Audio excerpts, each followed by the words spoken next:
A 4-year-old orphan boy finds a beautiful woman sleeping on his late father's grave. When he tries to wake her, he notices a necklace with a photo of a man. But something shocking happens.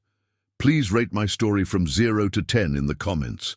Your opinion is very important, and subscribe to my channel to support my work. I'm counting on your help. The orphaned boy walked along the narrow paths of the cemetery with hesitant steps, his small hands holding tightly to a handful of wildflowers he had picked from the overgrown garden next to the house where he lived. At 4 years old, his frail and malnourished appearance made many people mistake him for a much younger child, and his threadbare clothes told the story of a life marked by absence and need. Every Sunday morning, he repeated the same ritual. He left the house without telling the stern aunt, who raised him out of obligation, walked the 6 blocks that separated his home from the city cemetery, and went directly to the grey marble tombstone where his father had rested for 2 years.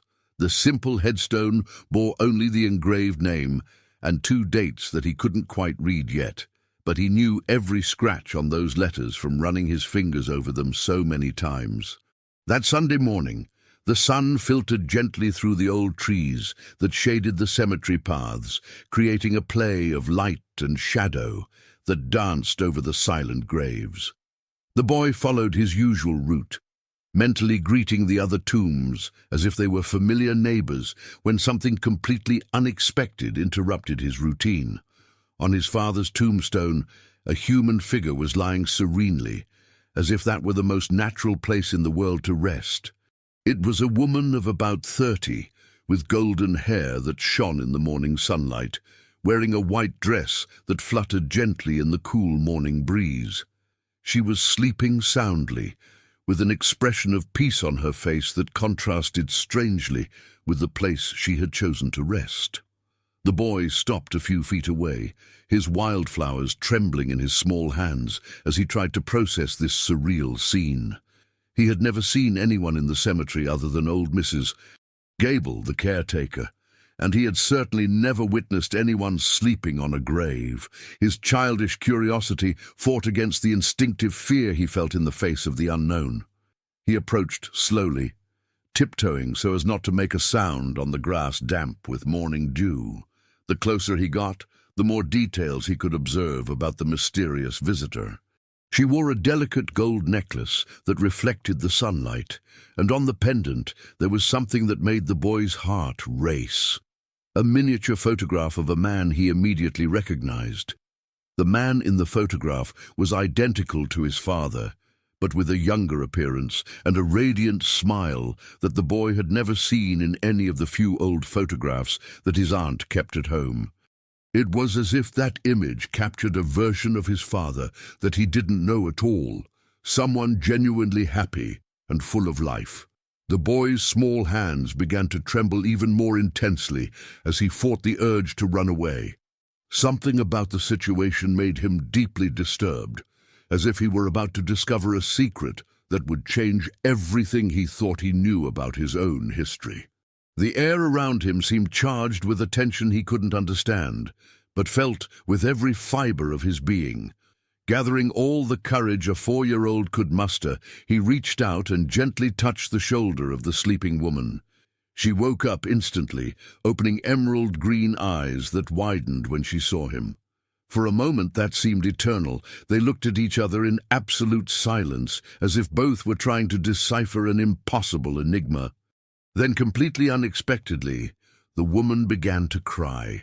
They weren't discreet tears, but desperate sobs that shook her whole body as she mumbled incomprehensible words about forgiveness and second chances.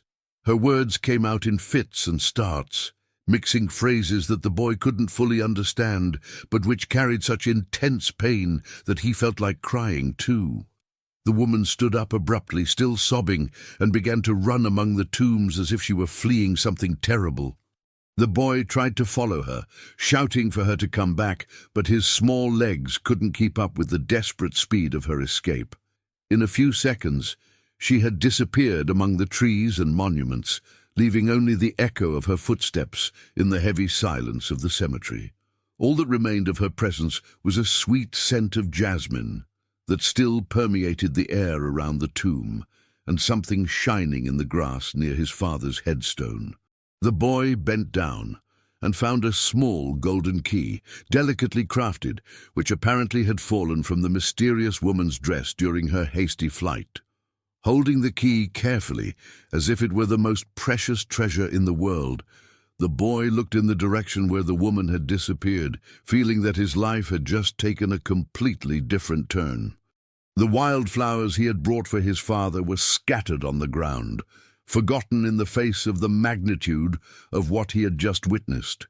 He didn't know it yet, but that golden key would open much more than a simple lock. It would unlock secrets buried for years, revelations that would completely transform his understanding of who his father was and what mysterious woman had chosen his tomb to sleep on that sunny Sunday morning. During the days following that disturbing encounter, the boy couldn't get the image of the mysterious woman out of his mind. He returned to the cemetery every day after class at the local elementary school, anxiously hoping that she would appear again. But his father's tomb remained solitary under the afternoon sun.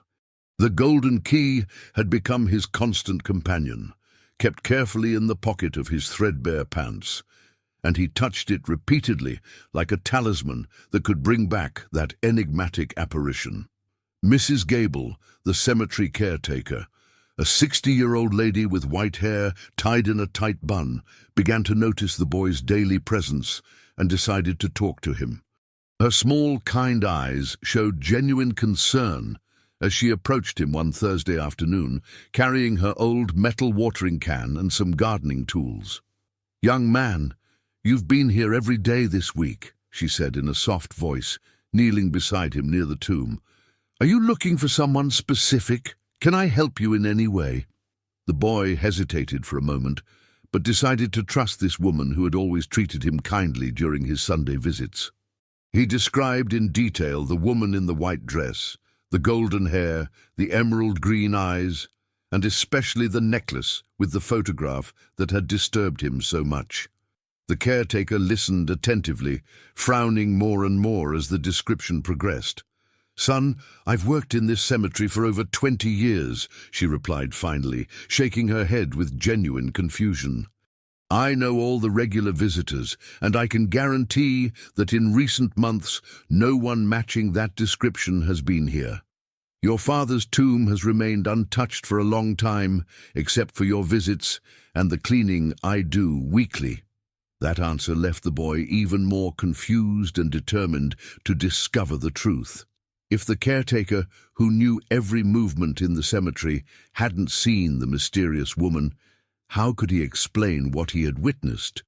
The golden key in his pocket seemed to burn against his leg, constantly reminding him that it hadn't been a product of his childish imagination. Back at the house where he lived with his stern aunt, the boy began an obsessive search for any lock that could be opened with that special key. The residence was small and modest, with old furniture that seemed to carry the weight of decades of sadness and resignation.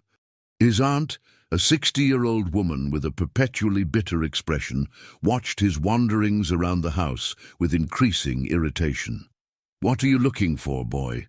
she asked one night as he rummaged behind a dusty bookcase in the living room. "Ever since you came back from the cemetery last week, you've been like a lost cat sniffing every corner of this house." The boy didn't answer, fearing that his aunt would find out about the key and confiscate it, as she did with anything she considered dangerous or inappropriate for a child. He continued his meticulous search, examining drawers, cabinets, old doors, and even the cracks between the wooden floorboards that creaked under his small feet. It was on a rainy Saturday afternoon that he decided to explore the attic, a space that his aunt had always strictly forbidden. He waited for her to leave to go shopping at the corner grocery store and, with his heart beating fast, dragged a chair to the trapdoor in the hallway ceiling. The attic was plunged in twilight and covered by a thick layer of dust that made his eyes burn. Among cobwebs and objects abandoned for decades, his eyes fixed on a small, dark wooden chest, partially hidden behind old boxes. He approached it carefully and discovered that it had a delicate golden lock that seemed to match perfectly with the key he carried. His hands trembled as he inserted the key, and it turned smoothly, unlocking the mechanism with an almost inaudible click. Inside the chest, he found a treasure of carefully preserved secrets. There were dozens of handwritten letters on yellowed paper, all folded with extreme care and tied with faded satin ribbons. The letters exuded a faint but familiar perfume, jasmine, the same aroma he had smelled in the cemetery after the mysterious woman's disappearance. The handwriting in the letters was elegant and feminine, and although the boy was still learning to read in school, he could decipher some isolated words that appeared repeatedly: love, longing, forgiveness, eternally. All the letters were signed only with initials that he couldn't understand, always addressed to "my angel," an affectionate expression that made his heart ache in a way he couldn't explain. At the bottom of the chest, he found something that made his world shake, an old black-and-white photograph showing his young father next to a stunning woman he instantly recognized. It was the same woman from the cemetery, with the same golden hair and expressive eyes, smiling radiantly next to his father in a pose that suggested deep intimacy and genuine happiness. On the back of the photograph, he found words written in pencil in a trembling handwriting: "Our honeymoon, the happiest days of my life."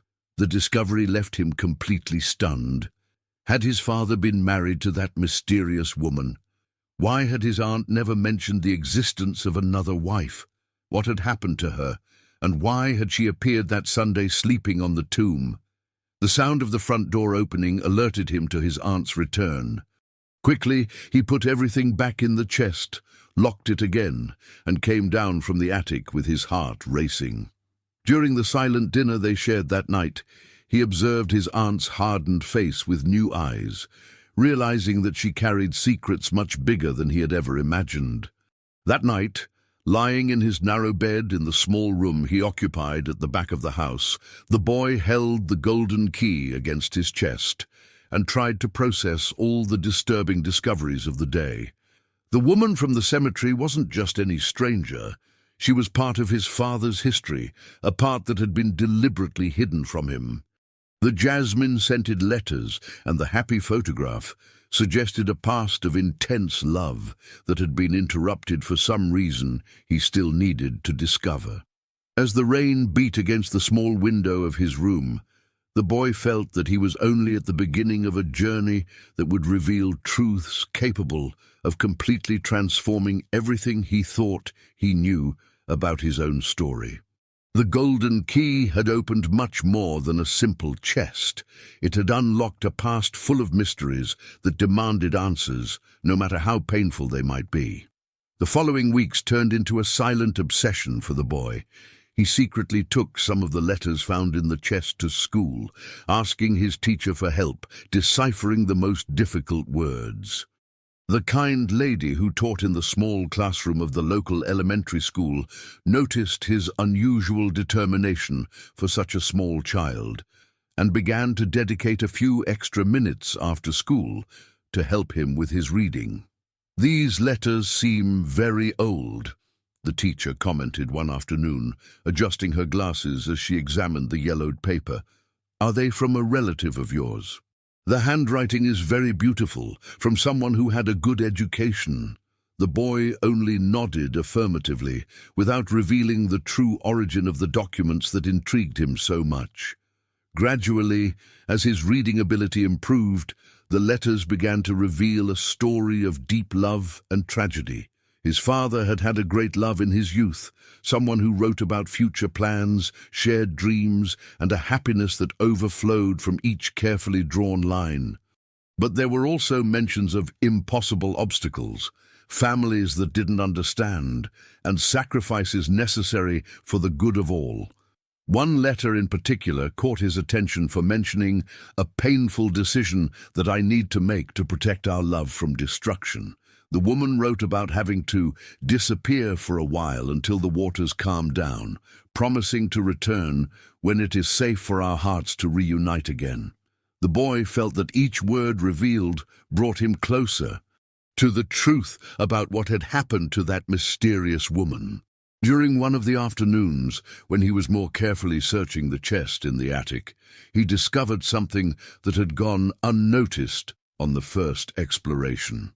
In the false bottom of the wooden box, he found a half-torn marriage certificate with yellowed edges and some sections illegible due to age and humidity. The document revealed that his father had married a woman whose name was partially destroyed, but the date indicated that the ceremony had taken place 3 years before his marriage to his mother. The discovery left him completely shaken. His aunt had zealously hidden for all these years the fact that his father had had a previous wife. Why was this secret so important to keep? What had happened with the first marriage that made his aunt react with such secrecy and apparent bitterness whenever he asked questions about the family's past? Determined to find out more about the mysterious woman, the boy began to ask discreet questions during his daily visits to the cemetery. Mrs. Gable, initially reluctant to talk about visitors from the past, gradually opened up as she realized the boy's genuine determination to understand his own family history. "Now that you've mentioned this woman again," Mrs. Gable said one afternoon, looking thoughtfully at the tombstone as she watered the nearby flowers, "I need to confess something that's been bothering me. Maybe I've seen someone resembling your description, but I always thought it was my old age imagination." The boy's heart raced as she continued. "On the anniversaries of your father's passing, I sometimes notice fresh white flowers on the grave that weren't placed by you or me, and once, very early in the morning, I thought I saw a female silhouette kneeling here, but when I approached, there was no one. I always suspected someone visited this place secretly, but I could never confirm it." This revelation confirmed the boy's suspicions that the woman in the white dress hadn't appeared just once. She had a deep connection with his father that made her return regularly, even at the risk of being discovered. But why all this mystery? Why didn't she introduce herself normally as any visitor would? The pressure of carrying so many secrets alone began to affect the boy's behavior at home. His aunt noticed that he was more withdrawn, barely touched his food during meals, and began to have frequent nightmares that made him wake up in the middle of the night.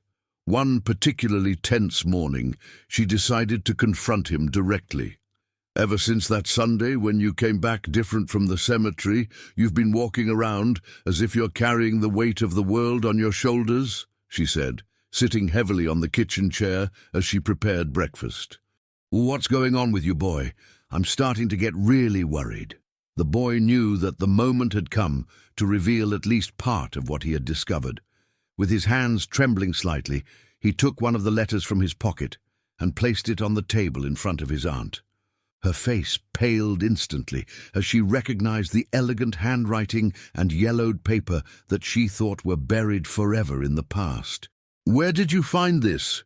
she asked in a hoarse voice, her wrinkled hands trembling as she held the letter as if it were a poisonous snake. "I expressly forbade you from messing around in the attic. These things should have remained forgotten forever." "I needed to know the truth about my father," the boy replied, with a courage that surprised himself. "Why didn't you ever tell me that he was married before he met my mother? Why did you hide the existence of this woman who wrote such beautiful letters to him?" The aunt remained silent for long minutes, her expression passing through a series of conflicting emotions. Finally, with tears welling up in her hard eyes that rarely showed any feeling, she began to speak in a voice that the boy had never heard before, vulnerable and full of regret. "That woman," she said slowly, "was your father's first wife. They married very young, full of dreams and plans for the future, but she disappeared mysteriously shortly before you were born, leaving only a letter explaining that she couldn't compete with a new love that had entered his life." The boy listened to each word with a heavy heart, realizing that he was finally discovering the secrets that his family had kept for so long. But the expression on his aunt's face suggested that there was much more to be revealed, even more painful truths that would explain why that woman had chosen to sleep on his father's grave that Sunday morning. "I always knew about her," the aunt continued, wiping away her tears with the back of her hand. "But I believed it would be better for you to grow up without knowing this complicated part of the family history. Now I see that I was wrong. Some secrets are too heavy to be carried alone." At that moment, the boy realized that his journey in search of the truth was only beginning, and that the next revelations would be even more impactful than everything he had discovered so far. The mysterious woman wasn't just a stranger. She was a fundamental part of his family's history, a history that had been deliberately hidden from him for reasons he still needed to fully understand. The revelation from his aunt opened the floodgates to an even more painful truth. Amid tears of regret that she had been trying to contain for years, she confessed that she had lied about the circumstances of the separation. His father's first wife hadn't left because she had discovered a new love. In fact, it had been she herself who had convinced the woman to leave, making up stories about betrayal and disinterest on her brother's part. "I thought she wasn't good enough for our family," the aunt admitted in a choked voice. "She came from a simple family, worked as a seamstress in a small shop downtown. I wanted your father to marry someone of higher social standing, someone who could elevate him in life. I was cruel and selfish, and I destroyed his happiness out of pure prejudice." The boy felt the ground collapsing beneath his feet as he understood the magnitude of the manipulation that had separated two people who loved each other deeply. His aunt continued revealing increasingly disturbing details: how she had intercepted letters, spread lies about the first wife's character, and even forged evidence of infidelity to convince her brother that he was being betrayed. The worst part, she continued, now sobbing openly, was discovering years later that she had lost the ability to have children due to a serious illness she contracted in her youth. "She left your father not out of lack of love, but because she believed he deserved someone who could give him a family. My lies only confirmed the fears she already carried." At that moment, the boy understood why the mysterious woman had cried so much when she saw him at the cemetery. She had spent all those years believing that she had lost the only man she loved because she couldn't give him children, when in fact she had been the victim of a cruel plot orchestrated by her own sister-in-law. During the following months, the boy began a determined search for the woman who had disappeared from his life as quickly as she had appeared. He discreetly asked the older neighbors, visited the sewing shop mentioned by his aunt, and even asked the school teacher for help in finding old records in the small town library. It was a 60-year-old woman who worked at the flower shop near the cemetery who finally provided the decisive clue. She remembered a woman with the same description who bought white flowers regularly, always paying in cash and never revealing her name. "She lives in a simple little house on the outskirts of town," revealed the florist. "She works as a freelance seamstress, lives alone, and is very reserved.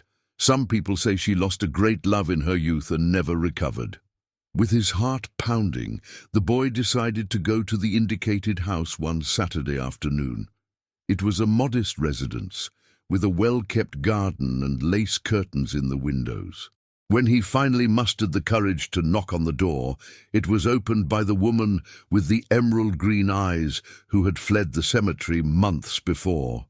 She recognized him immediately, and, this time, she didn't run away.